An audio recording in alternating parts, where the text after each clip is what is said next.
जय हिंद दोस्तों।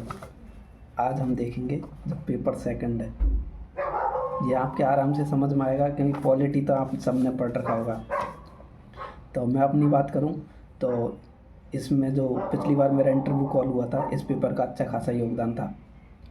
इस बार भी पूरे 20 के 20 क्वेश्चन किए और बढ़िया से लिखा है। बाकी ओवरऑल बात करूँ तो आसानी लगा। हाँ, कुछ क्वेश्चन ट्रिकी थे, मुश्किल भी थे, 2-3 क्वेश्चन। ओवरऑल आसानी लगा। और ये पॉलिटी का है, इसमें आपको पता है polity, governance, IR, social justice और संविधान, ये हैं।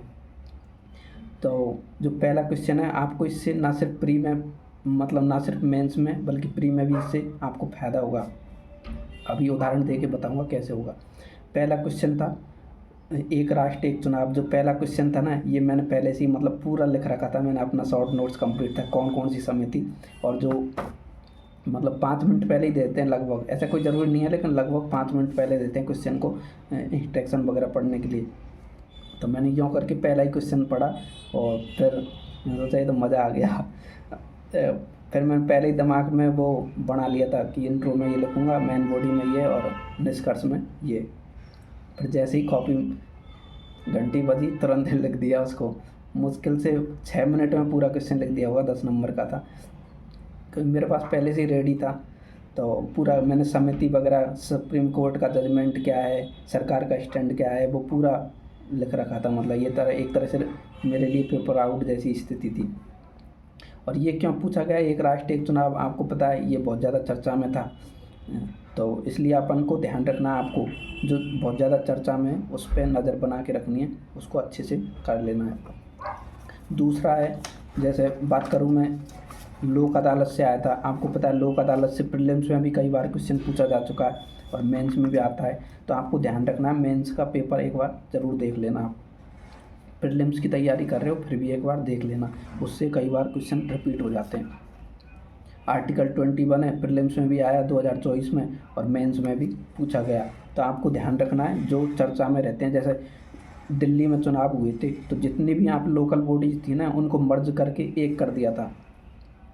तो इसलिए उस टाइम पे बहुत ज़्यादा चर्चा में था, इसलिए लोकल बॉडीज से भी क्वेश्चन था। सप्लाई चेन को लेके चीन, हांगकांग और ये जो फिर भारत ने ऑस्ट्रेलिया, जापान और ये मिलके जो ये किया सप्लाई चेन, आपूर्ति श्रृंखला वाला, तो इसलिए ये चर्चा में था। तो यहाँ से भी क्वेश्चन आया।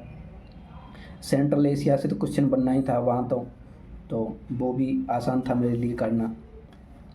पब्लिक एग्जामिनेशन, जो आपने देखा होगा बार बार क्वेश्चन रिपीट, मतलब आउट हो रहे थे पेपर, तो सरकार ने एक लोक परीक्षा अधिनियम, अनुचित साधनों की रोकथाम अधिनियम 2024 लाया गया।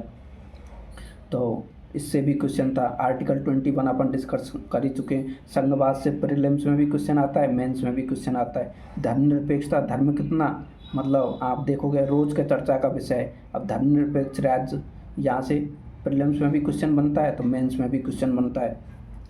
तो मेरा कहने का मतलब ये है कि जो चर्चा में है उनको अपन को अच्छे से प्री और मेंस दोनों के लिए अच्छे से शॉर्ट नोट्स वगैरह भी बना लेना है और अच्छे से कर लेना है।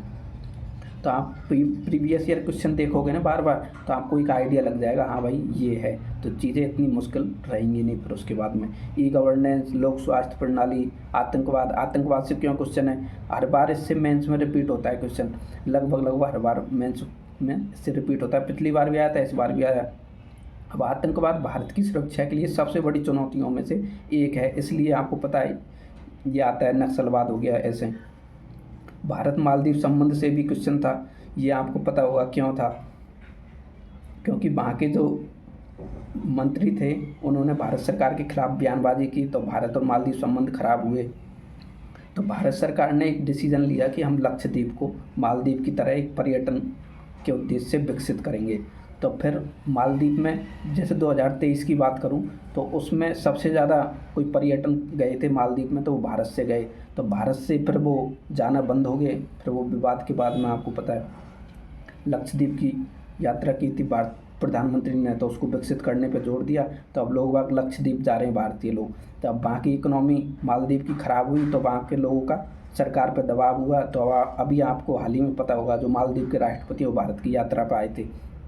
तो अब फिर से संबंधों को सुधारने की बात हो रही है। अगर संबंध सुधरते हैं तो ये मालदीव के लिए भी और भारत के लिए भी, दोनों देशों के लिए फ़ायदा होगा, क्योंकि यहाँ पे चीन अपनी उपस्थिति बढ़ाता है हिंद महासागर। श्रीलंका हो गया, मालदीव हो गया, ये पूरे रीजन में श्रीलंका वो चीन अपनी उपस्थिति दर्ज करके भारत पे दबाव बढ़ाना चाहता है। तो अगर भारत मालदीव संबंध फिर से बेहतर होते हैं तो फिर चीन को काउंटर बैलेंस करने में भारत को सहायता होगी।